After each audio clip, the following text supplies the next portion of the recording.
I'm not making this up. Back in the day, they really made pocket sundials. This is the Ansonia Sun Watch from the 1920s.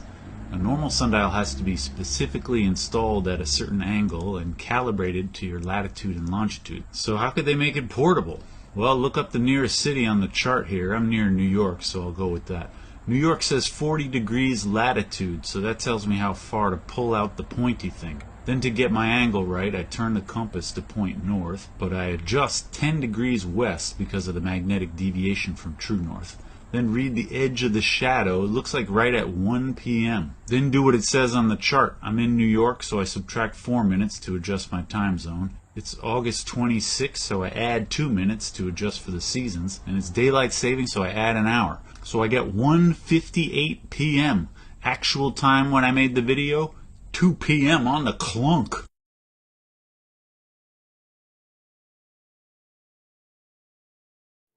I got something for you. Okay, so we were always taught in school that the Earth is ball, right? It's a globe. We're just standing here held on by gravity while the ball is flying around super, super fast in the vast amount of space, right? But have you ever thought about why they would say that the sea is sea level? Why would they say sea level? Why not sea ball? I mean, I'm just asking legit questions. I could tell you a story. When I was a little kid, I always used to wonder. I was probably like 5, 6, 7 years old. I'd go outside, and I lived in the woods. We had trees. We had forests around our house, right? I always used to wonder, why aren't the trees like flying past us? Why, when I went outside to look at stars with my mom at night, we would lay out on the back deck and stare up into the stars, right? Nothing changed. The Little Dipper, it never disappeared. It never went somewhere else. It was very stationary. It's been very stationary. I don't know, some things to think about. I mean, if you have a bowl of water, if you move that bowl, and then you stay still, the water's going to get even. It's going to get level, right? That's what happens. If you flip the bowl over, and if you pour water on it, or if you try to get the water to stay on, right? It's just going to fall off.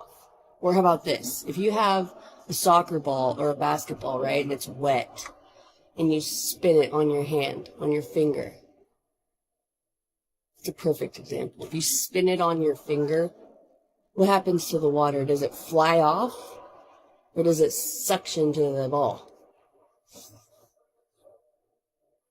Sizes shouldn't matter. Whether it's this big or as big as the Earth is. It's level, you guys. It's level. Common sense says it's level. Pull your head out of the matrix. Dig a little bit. Do a little research. All you gotta do is literally look up flat Earth videos. Watch it with an open mind. Watch it like as if you don't know anything about the Earth. And then you think about both perspectives. Really actually look it up. Research.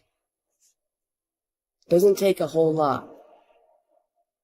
And if you have a good head on your shoulders, you should be asking questions. Never stop asking questions about anything. Nothing. Because you shouldn't trust anybody.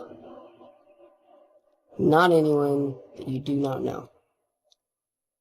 So, I don't know, some things to think about. Do you really feel like the world is still a ball? Think about it. Do some research, for real. Okay, I got a question for you.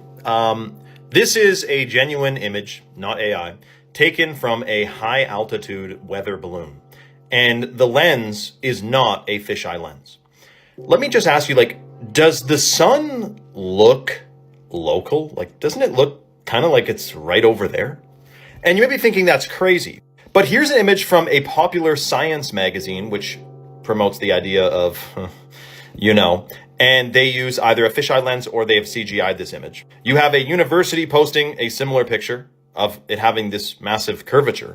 But you can find hundreds and hundreds of pictures from, independent folks putting a balloon up there and seeing it be quite flat, and also the sun looking quite close. Now, this image you may think is just a willy-nilly thing, but in theory, with math, couldn't we follow these rays of light to their convergence point with simple math? Like, let's get a degree here. How far away would that sun really be? Because don't you think if the sun is, this is to scale, I typed in solar system to scale. The sun's that big, wouldn't the wavelengths of light be perpendicular, like straight, as opposed to shining in through the clouds at different angles? Now, it is interesting that most of the ancient cultures and civilizations used to think falsely that we lived on a non-moving plane. And there was never supposed to be an edge, by the way. That is a common misconception. Terra infinita, it could go on a lot farther than many may think. Now, were all the ancient cultures building structures we cannot build today, using mathematics and science that we can hardly fathom today? Sonic levitation, sound waves, laser beams, you name it. The Mayans have carved into stone a freaking propulsion device. You've seen that Mayan carving that looks like a guy sitting in a chair pointed up with like rockets shooting out of the back of it. We have UFOs in ancient drawings. I'm not saying they'd be from outer space. I'm pretty sure it says in one of my ancient books here that there is a firmament. But let me know your thoughts, like this whole sun thing. And then also that US Navy laser beam. Did you hear about this? The US Navy laser beam can hit a missile that's 50 feet above the water, going Mach 4, 100 miles away with a laser. 100 miles away would be 6,666 inches of curvature, because the Earth is supposed to curve 8 inches per mile squared. So how does this laser beam... Someone's lying, that's all I'm saying. Let me know your thoughts in the comments below and follow for more. If gravity pulls everything down, why do plants grow up? A seed buried in complete darkness still knows what to do. Roots move downward, but shoots rise upward. No signs, no instructions, and that sprout is fragile and flexible.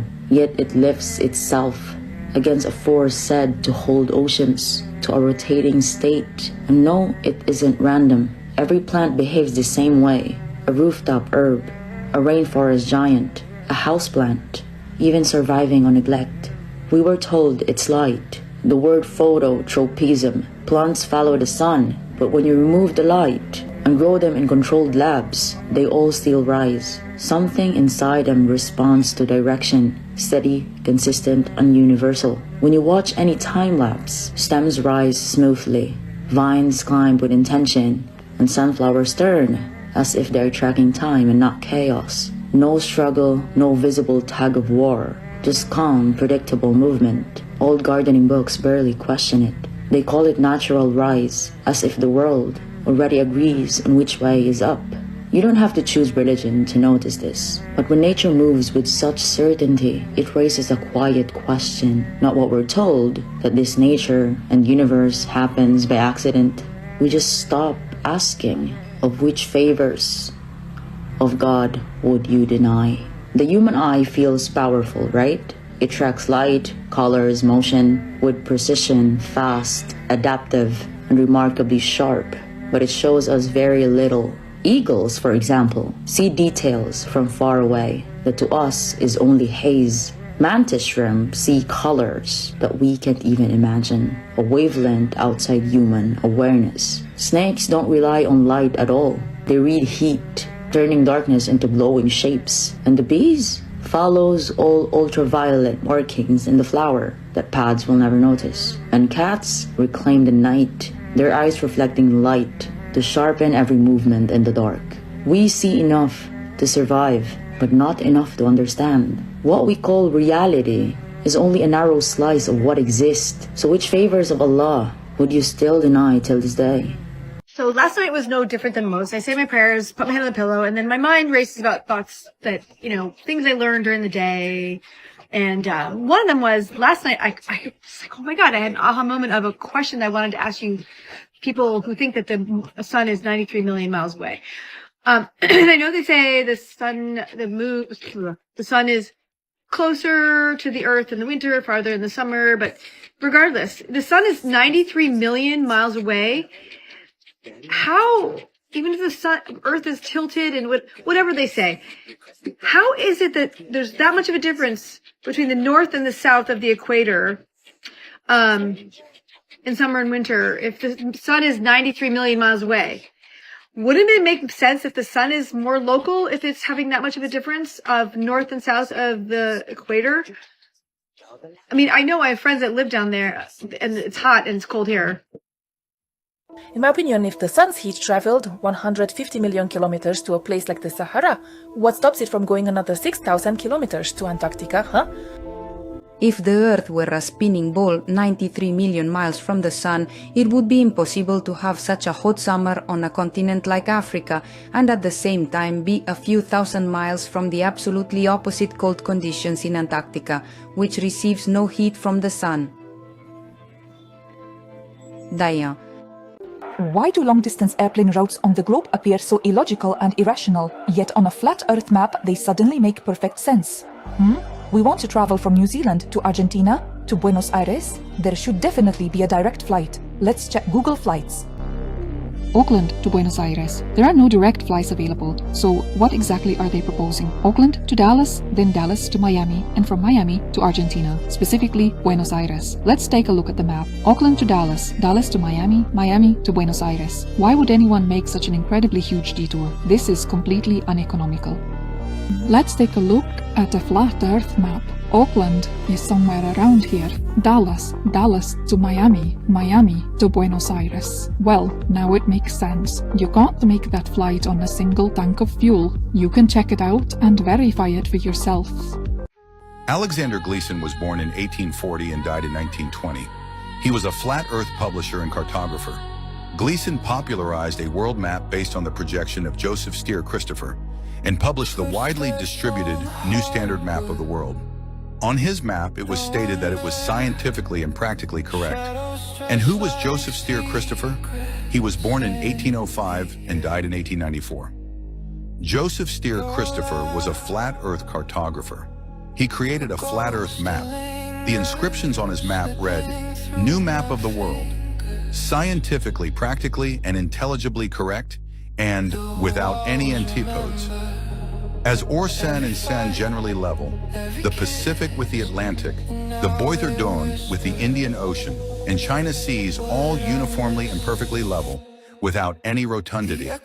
Thus, I have introduced you to the history and to flat Earth maps and their origin. These are maps that have nothing to do with globe projection. On the contrary, the globe is a projection derived from these maps.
flat Earth map dates back over 1,000 years. This map is credited to being created by a Persian astronomer. His name was Al-Biruni, and he lived between 973 AD to 1048 AD. It's the official map of the United Nations and also the United States Geological Survey. It used to be present in many places before the creation of NASA and the Antarctic Treaty in 1959. Here you see it with Admiral Byrd.